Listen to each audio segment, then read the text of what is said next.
Hillary Clinton spoke at UCLA today, where she defended some controversial comments made earlier about the crisis in Ukraine and Russia. KCAL-9's Amy Johnson explains.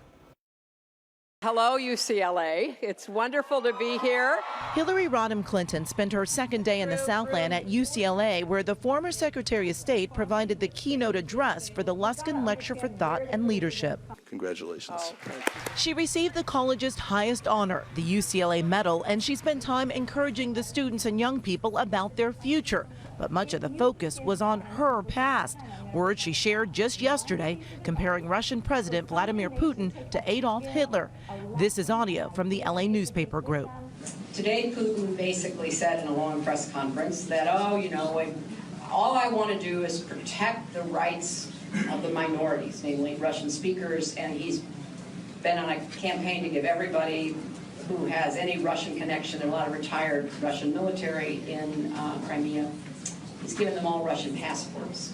Now, if this sounds familiar, it's what Hitler did back in the 30s. What I said yesterday is that the claims by President Putin and other Russians that they had to go into Crimea and maybe further into eastern Ukraine because they had to protect the Russian minorities.